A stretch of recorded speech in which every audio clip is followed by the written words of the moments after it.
오늘 우리가 읽은 이 디모데전서의 말씀은 사도 바울이 자신의 아들과도 같은 디모데에게 보낸 편지로 바울의 뒤를 이어서 에베소 교회를 목회하게 된 목회자 디모데에게 보낸 편지입니다.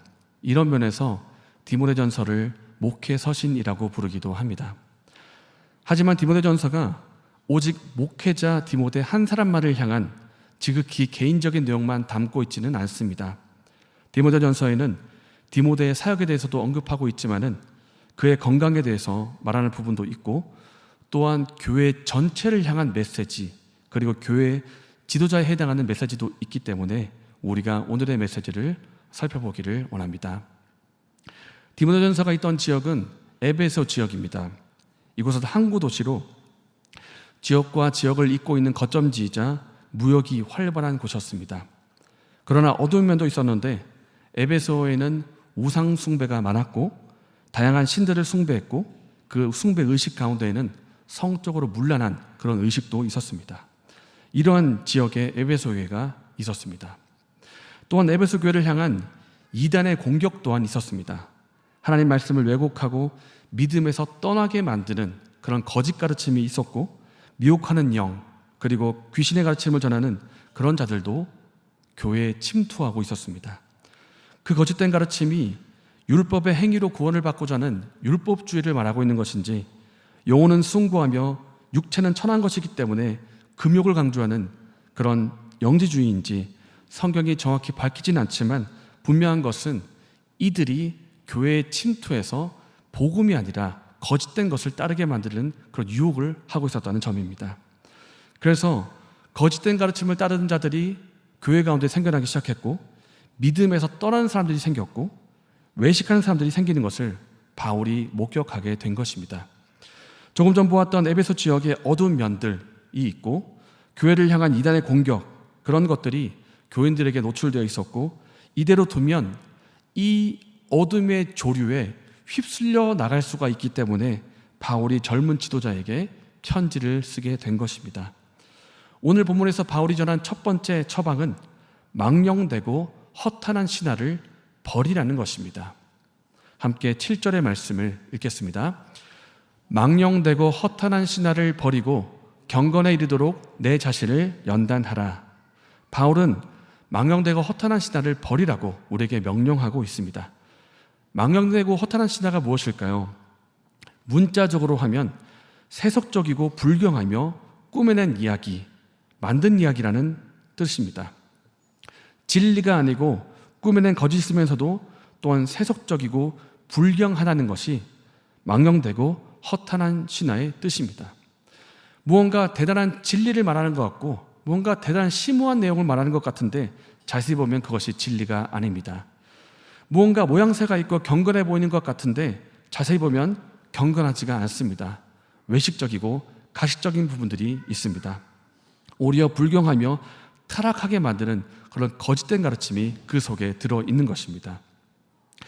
에베소 교회 주위에 있었던 이런 이단의 가르침으로 볼 수도 있고 또 거짓된 가르침으로 말할 수도 있는데, 이러한 것들이 교회에 침투하고 있었다는 것입니다. 이것의 문제가 무엇인가 하면 거짓이 진리를 대체한다는 것에 있습니다. 하나님이 아닌 다른 것이 하나님을 대체하는 것이 문제입니다. 꾸며내고 만들어낸 이야기, 우리 주위에 많이 있지 않습니까? 이솝 우화도 있고 드라마도 있고 영화도 있습니다만 꾸며낸 것이 진리를 대체하면 그것이 문제가 되는 것입니다. 거짓된 것이 신앙의 기반이 되고 우리의 신앙생활을 좌지우지하고 뒤흔들면 그 거짓이 진리를 대체하는 것이 문제가 되는 것입니다. 바울은 그 거짓이 우리의 신앙의 기반을 흔들지 못하도록 버리라고 명령합니다. 버려라. 거절하고 거부하고 피하라. 그렇게 명령을 합니다. 이 말씀을 따라서 우리가 망령되고 허탄한 신화, 거짓된 가르침, 이것과 거짓을 버리기를 원합니다. 오늘날 우리 역시 그 당시 에베소 지역처럼 거짓에 노출이 되어 있습니다. 단적인 예가 돈에 대한 태도, 성에 대한 태도를 세상이 계속해서 가르치고 있다는 것입니다. 뉴스에도 보도가 되었습니다마는 유튜브 방송으로 생활하는 유튜버가 사람들로부터 더 많은 후원, 더 많은 별풍선이라 그러죠.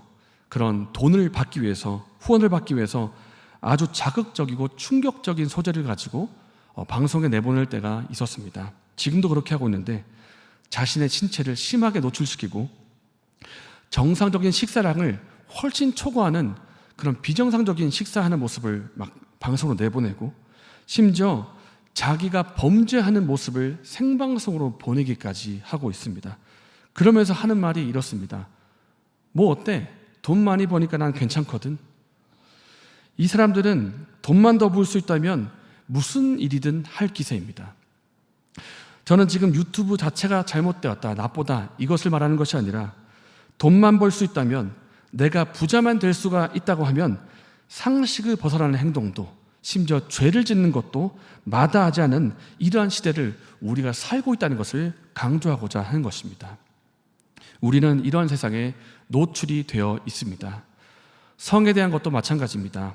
요즘 미디어를 통해서 흘러나오는 내용들은 우리나라의 성문화는 점점 문란해지고 있다는 것을 우리가 보게 됩니다. TV에는 정상적인 그런 남녀 간의 정상적인 사랑의 관계가 아니라 불륜을 소재로 하거나 이혼을 아주 쉽게 말하고 행동하는 것을 TV로 내보내고 있습니다. 그리고 가수 뮤직비디오들 보면 아주 선정적인 그런 복장을 하고 그런 몸 동작을 하는 것을 우리가 볼 수가 있습니다. 또한 동성끼리의 사랑을 아주 아름답고 행복한 것처럼 다루고 있는 그런 드라마도 나오고 있고 그렇습니다. 제가 오래 살진 않았지만 제가 중학생 때 보았던 드라마만 해도 정말 그런 거 없었습니다. 그런 거 없었고 정말 남녀 간의 정말 건강한 사랑 그리고 뭐 많아봐야 삼각관계 뭐 이런 게 다였는데 지금은 그렇지가 않다는 것입니다. 이런 것들이 점점 방송을 통해서 매스컴과 유튜브와 이런 것들 통해서 흘러나오니까 사람들도 점점 영향을 받아서 점점 변하는 것 같습니다. 제가 방금 언급한 이 돈에 대한 것, 성에 대한 것, 이것은 단지 이 시대의 단적인 예일 뿐입니다. 우리가 사는 세상에는 우리를 진리에서 벗어나게 만들고 하나님이 아닌 것, 하나님의 진리가 아니라 다른 것을 가지고 자꾸 하나님을 대체하려고 하는 그런 것들이 세상에서 마치 독가스처럼 뿜어져 나오고 있다는 것입니다. 우리는 이러한 상황을 인식하고 거짓을 분별하고 버려야 합니다. 그것이 나의 삶의 기반을 흔들고 나의 신앙생활을 자주하지 못하도록 분별하고 거부하며 피해야 합니다. 우리가 그렇게 해야 할 뿐만 아니라 우리의 사랑하는 자녀도 그렇게 할 수 있도록 양육하고 가르쳐야 합니다. 허탄하고 망령된 신화를 분별하고 버리는 저와 여러분 되시기를 바랍니다. 죄와 어둠을 독가스처럼 뿜어내고 있는 이 시대입니다. 이 시대의 조류에 휩쓸리지 않도록 하기 위해서 바울이 제시한 두 번째 처방은 경건에 이르도록 연단하라는 것입니다. 함께 7절의 말씀을 읽겠습니다. 망령되고 허탄한 신화를 버리고 경건에 이르도록 내 자신을 연단하라. 우리가 마시는 그런 컵에 더러운 물이 담겨 있다면 어떻게 해야 되겠습니까? 먼저 그 더러운 물을 다 비워내고 깨끗한 물로 씻은 다음에 그 다음에 생수를 다시 담아서 이제 마실 것입니다. 우리가 이런 것처럼 우리의 삶에 망령되고 허탈한 시대가 있었는데 그것을 분별하고 버렸다면 이제는 체험이 있어야 됩니다. 무엇인가? 바로 경건에 이르도록 연습하는 그것을 우리의 삶에 채워야 한다는 것입니다. 경건에 이른다, 경건에 이르도록 연습한다. 무슨 뜻일까요? 이것을 한 문장으로 말하면 예수님을 닮아가는 것을 말합니다.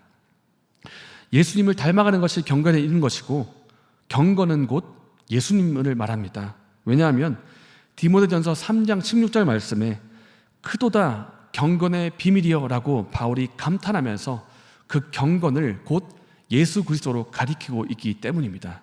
그렇기 때문에 경건은 곧 예수님이고 경건에 이른다고 하는 것은 예수님을 닮아간다는 것을 뜻합니다. 근데 솔직히 그렇게 말해도 예수님 닮아가자라고 얘기해도 이게 좀 추상적이지 않습니까? 어떻게 하는 것이 예수님을 닮아가는 것인가? 우리는 그 구체적인 모습을 12절의 말씀에서 확인할 수가 있습니다.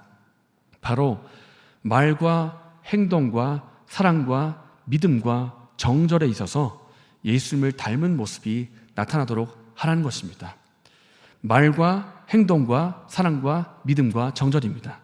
말은 공적인 자리에서만이 아니라 사적인 자리에서 하는 말까지도 다 포함하고 있고, 그리고 행실은 다른 사람과 관계되는 행동만이 아니라 개인적인 습관, 개인적인 품행도 포함하고 있습니다. 이 말을 하는 것, 우리가 이 행동하는 것에 있어서 예수님을 닮아가는 모습이 나타나야 한다는 것입니다. 참된 것을 말해야 되고, 거짓말하지 말고, 이 시대의 흐름처럼 거짓을 말하지 말고, 사람을 죽이는 말을 하는 것이 아니라 사람을 살리는 말을 하고, 그렇게 하라는 것입니다. 그리고 행동 또한 말한 것과 함께 행동이 일치가 되어야 하고, 특히 우리가 믿는 것에 따라서 행동도 해야 합니다. 바로 언행이 일치고 신행 일치입니다. 우리가 말과 행동에 있어서 예수님 닮아가는 모습이 나타나도록 하라는 것입니다. 그리고 사랑입니다. 이 사랑이야말로 예수님이 보여주신 그런 결정 아닙니까? 하나님께서 우리를 마음 다해 사랑하시고, 그리고 이웃 사랑하라고 말씀하신 그것 그대로 실천하라는 것입니다. 예수님이 우리를 사랑하신 것처럼 우리 또한 하나님을 사랑하고 우리 주변의 이웃을 사랑하라, 그 사랑을 실천하라는 것입니다. 그리고 믿음은 말 그대로 하나님을 신뢰하고 믿고 의지하는 것입니다. 믿는 것입니다. 그리고 정절은 도덕적으로, 신앙적으로, 성적으로 순결한 삶을 말합니다. 이렇게 5가지입니다. 말에 있어서, 행동에 있어서, 사랑에 있어서, 그리고 믿음과 정절에 있어서 예수님이 보여주셨던 그 모습, 사복음서에 나와 있는 그 예수님의 모습을 우리가 자세히 보고 그 모습처럼 우리도 그렇게 살기를 연습하라는 것입니다. 우리는 경건에 이르기를, 예수님 닮기를 연습해야 합니다. 특별히 훈련해야 합니다. 오늘 본문에서 사도 바울이 말하고 있는 단어 하나하나를 한번 자세히 보십시오. 7절 말씀, 10절 말씀, 13절 말씀 한번 보기 원합니다. 7절에 연단하라, 10절에 수고하고 애쓰는 것은, 화면을 한번 보시기 바랍니다. 13절에 전념하라, 15절 말씀에 이 모든 일에 전심전력하여서 너의 성숙함을 모든 사람에게 나타나게 하라는 것입니다. 연단하라, 전념하라, 수고하고 애를 써라, 전심전력하라, 이런 단어는 그냥 단순히 한두 번 시도해보고 힘들면 그만해, 쉬엄쉬엄 해, 한두 번 해보고 하지 않아도 돼, 이렇게 말하는 것이 아니라 정말 우리가 수영을 할 때, 바다에나 수영장에 들어가서 수영을 할 때 어떻게 합니까? 발만 담그지 않지 않습니까? 우리는 물속에 온몸을 다 던져버립니다. 그런 것처럼 전심전력해서 몸을 던지듯이 그렇게 온 힘을 다해서 연습하고 훈련을 하라는 것입니다. 그 일이 이루어질 때까지 힘쓰고 애쓰라는 것입니다. 바울은 그러한 노력으로 예수님 닮아갈 것을 우리에게 명령하고 있고, 말과 행동과 사랑과 믿음과 정절에 있어서 예수님 닮아가라고 그렇게 도전하고 있습니다. 시간이 지나면 지날수록 점점 진보를 이루고 성숙한 모습이 나타나도록 그렇게 노력하고 애쓰라는 것입니다. 사실 이 설교문에 나와 있지 않은 내용입니다만 나누고 싶어서 제가 말씀드립니다. 제가 대학생이 되어서 예수님을 인격적으로 만났는데, 예수님 만나자마자 제가 정말 책상을 치면서 안타까웠던 부분이 있었습니다. 그건 뭐냐면, 내가 왜 이제 예수님 만났던가 하면서 지금까지 내가 교회에 제대로 안 나갔던 거, 내가 지금까지 예배 제대로 안 드렸던 거, 기도 안 했던 거, 말씀 안 들었던 거, 이게 너무너무 아쉬운 거예요.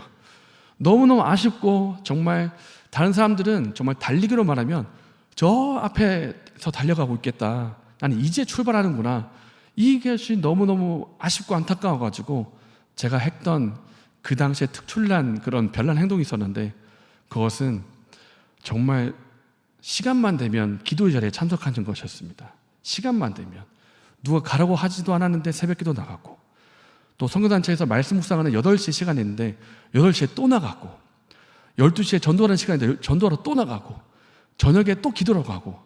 왜 그렇게 했는지 모르겠습니다만은 제 안에 이런 마음이 있었습니다. 내가 빨리 좀 잘하고 싶다, 내 영적으로 빨리 좀 성숙한 사람이 되고 싶다, 이런 마음에 그런 별난 행동을 했던 것 같은데, 정말 그렇게 하라는 건 아니지만 우리 안에 정말 그런 열심이 있었으면 좋겠습니다.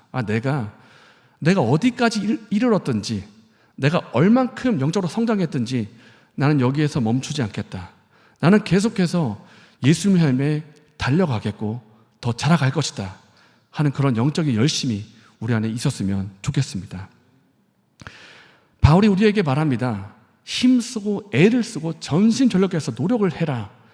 이것을 어떻게 들으면 굉장히 율법적으로 들리기도 합니다. 힘쓰고 애쓰라고? 그러면 노력만 하라는 것인가? 바울이 이렇게 말하는 이유가 하나님의 은혜를 모르기 때문에 너의 힘으로 다 해봐라 이런 뜻이 아닙니다. 오히려 하나님의 은혜가 우리 가운데 있고 경건에 이르게 하겠다는 하나님의 약속이 있기 때문에 말씀하는 것입니다. 예수 그리스도 그분이 경건이시고 예수 그리스도께서 우리를 닮아가도록 우리를 그렇게 부르셨고 예수님 닮아가는 이 경건이 현세에서만 아니라 이후에까지도 유익이 되고 영적인 유익이 되고 그렇게 할 수 있도록 은혜를 베푸셨고 약속의 말씀을 주셨기 때문에 이 은혜가 있으니까 이 은혜 가운데서 내가 노력을 하라는 것입니다. 기도의 자리에 나아가고 기도하기를 힘쓰고 예수님 닮아가도록 말과 행실과 사랑과 믿음과 정절에 있어서 그렇게 삶을 보이라는 것입니다.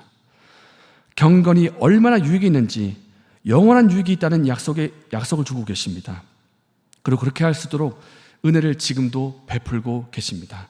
그렇기 때문에 우리에게 그렇게 하라고 도전하라고 그렇게 하는 것입니다. 경건에 이르도록 예수 그리스도를 닮도록 연습하고 애쓰는 저와 여러분 되시기를 바랍니다. 사랑하는 여러분, 우리가 살고 있는 이 시대는 악하고 음란한 시대이고 죄와 거짓을 독가스처럼 뿜어내고 있는 시대입니다. 이 어둠의 조류에 우리가 휩쓸려 내려가지 않기를 원합니다. 그렇기 위해서 바울이 전한 두 가지를 우리가 기억하기를 원합니다. 첫 번째는 망령되고 허탄한 신화, 세상이 말하고 있는 거짓된 가르침을 분별하고 버리는 것입니다. 그리고 두 번째는 경건에 이르도록 연단하고 힘쓰는 것입니다. 이 두 가지가 저와 여러분의 삶에 이루어지는 은혜가 있기를 바랍니다.